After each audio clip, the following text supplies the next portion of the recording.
Ever find yourself wondering? What's the other person really looking for in a relationship? I mean, it's a question we've all probably asked ourselves at some point, right? Hmm. And today's deep dive is all about getting some insights. Specifically focusing on what women prioritize in a partner. Okay. We're dissecting a piece called 90% of Women Prioritize Men Who Have These Two Traits. And yeah, that title alone had me hooked. I can see why. That's quite a statement. Right. I mean, 90%, that's huge. Definitely eye-catching. So we're going to unpack this See what kind of evidence they're using. and hopefully uncover some surprising truths about attraction and connection. I'm intrigued. Let's dive in. Okay, so the source kicks off with a story about this guy, late 20s, Okay. feeling like his relationship is on shaky ground. His girlfriend's not as affectionate anymore. Seems to be losing respect for him. Oh, And he's feeling pretty lost. it's, It's a pretty relatable scenario. Oh, absolutely. I think we've all either been there or known someone in that situation. It's so common. Totally. Yeah. And the source presents it as, like, this guy's personal problem, you know, But it actually illustrates a pattern I think we see a lot. where one person evolves and grows. While the other kind of stays stagnant, Yes. and that mismatch in growth, it can be like a recipe for disaster in a relationship. Oh, for sure. Resentment builds, attraction fades, and you end up feeling totally disconnected. Yeah. Have you ever experienced that kind of mismatch, even outside of a romantic relationship, like with a friend or colleague maybe? Yeah, for sure. I think we've all had those friendships that just kind of fade away because you're not on the same wavelength anymore. Exactly. It's about evolving together or drifting apart, and that's true whether it's a romantic relationship, friendship, or even in a work environment. So true. And in our case study, The source kind of paints this picture of the guy being stuck in a rut. playing video games, lacking clear goals. No real drive or ambition. It's like he's hit the pause button on life while his girlfriend is out there crushing it. It's that feeling of one person racing ahead while the other is stuck at the starting line, isn't it? Yeah, exactly. And it sounds like this guy is stuck in a sort of relationship inertia. Relationship and Yeah, like he's just standing still while she's moving forward, and that creates this gap. And to be fair to the guy in the story, The source does say that not everyone in their early 20s has life all figured out. true. It's okay for ambition and drive to develop later.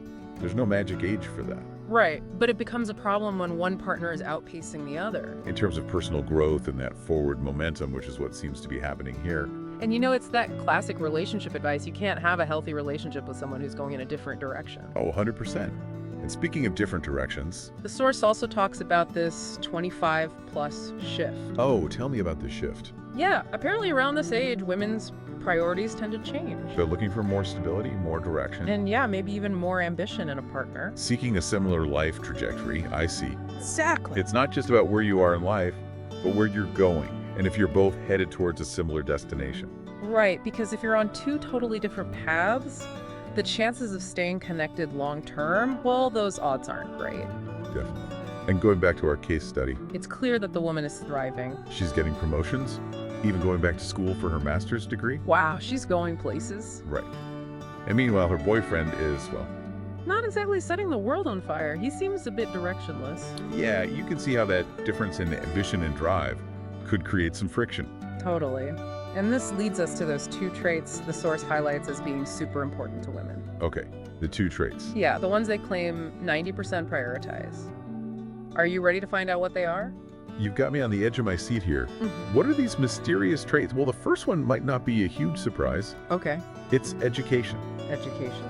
Yeah, the source found that women often look for partners who are at least their educational equals. That makes sense to me. It's not about, like, needing a partner with a fancy degree or anything. Right. It's more about feeling that intellectual connection, you know?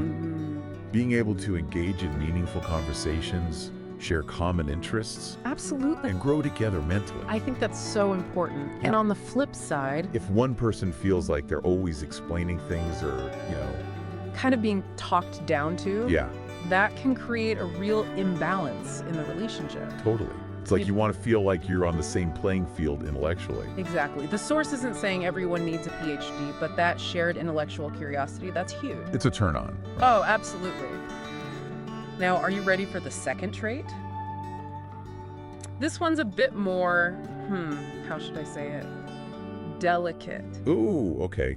You've got me on the edge of my seat here. Lay it on me. What's this delicate trait? It's income. Income. Yeah. Okay. And before anyone jumps to conclusions. The source emphasizes that it's not about women wanting a sugar daddy or anything like that.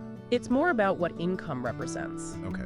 especially as women become more financially independent themselves. Okay, that's really interesting because we talk a lot about women earning their own money, striving for financial independence. But this kind of flips the script a bit. It does, doesn't it? So it's not just about women having their own money, but also how their income relates to their partners. Exactly. There are all these layers of societal conditioning at play here.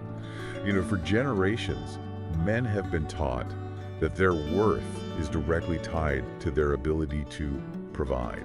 It's so true. It's so deeply ingrained. That even as we progress toward gender equality, Those subconscious beliefs can really impact relationships. oh, for sure, So when a man earns less than his partner, that can trigger feelings of inadequacy, yeah, insecurity, even if he's completely supportive of his partner's success. it's almost like we're battling thousands of years of societal programming. Trying to rewrite the rules of relationships in real time, but those old scripts die hard. Absolutely.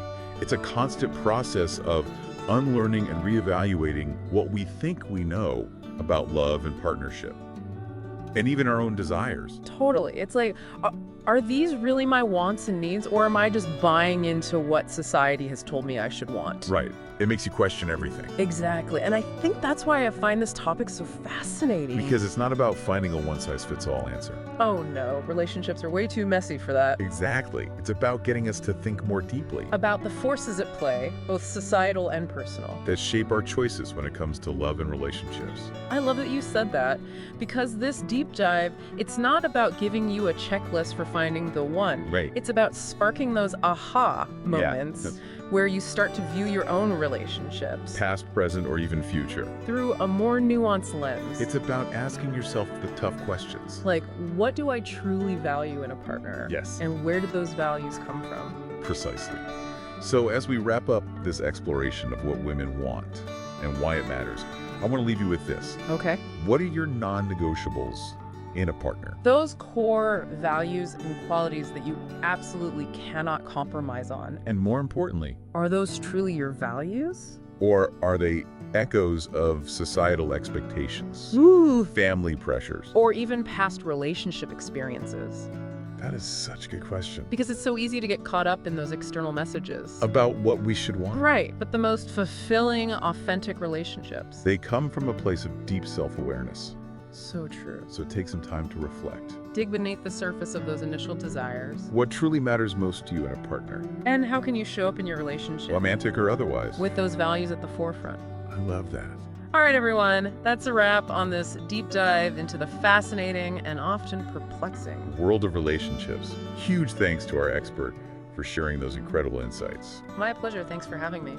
And until next time, keep those brains engaged. And those conversations flowing, it's like we're all trying to rewrite the rules of relationship. But in real time, And those old scripts, they die hard. they really do. It's this constant process of unlearning. And reevaluating what we think we know about love and partnership, Yeah. and even our own desires, you know? Right, like questioning everything. Exactly. And I think that's why I find this topic so fascinating. Because it's not about, like, finding that one-size-fits-all answer. When it comes to relationships. Oh no, relationships are way too messy for that. Right, there's no magic formula. It's more about getting us to think more deeply. About the forces at play. The societal expectations, the personal experiences Right, all of it. that shape our choices in love and relationships. I love that you said that. Because this deep dive It wasn't about giving anyone a checklist. for finding the one, Right. it was about sparking those aha moments. For our listeners, where they Yeah. can start to view their own relationships Past, present, or even future. through a more nuanced lens. It's about self-reflection. Exactly. Asking yourself those tough questions. Yes. Like, what do I truly value in a partner? Yes, Where did those values come from precisely. So, as we wrap up this exploration of what women want, and why it matters? I want to leave you with this question. What are your non-negotiables in a partner? Ooh, the non-negotiables. Yes, those core values and qualities. That you absolutely cannot compromise on. Okay, I like it. And even more importantly than that, Are those truly your values? or are they echoes of Societal expectations. family pressures. It's so easy to internalize those messages, right? It really is. From our families, from society. It's hard to know sometimes what our own true values even are. And that's why it's so important to do the work, This self-reflection. to really understand what matters most to you. It's like peeling back the layers of the onion, right? Exactly. To get to the core of who you are and what you truly desire. Because at the end of the day, The most fulfilling, authentic relationships. they come from a place of deep self-awareness. So true. So take some time to reflect Dig beneath the surface. on those initial desires. What truly matters most to you in a partner? Love it. And how can you show up, In your relationships, romantic or otherwise? with those values at the forefront. Such a powerful question to end on. Really makes you think. I hope so. All right, everyone, that's a wrap on this deep dive into the always In fascinating an often perplexing, world of relationships. huge thanks to our expert for sharing those incredible insights. My pleasure. It was great to be here. And until next time, keep those brains engaged. And those conversations flowing.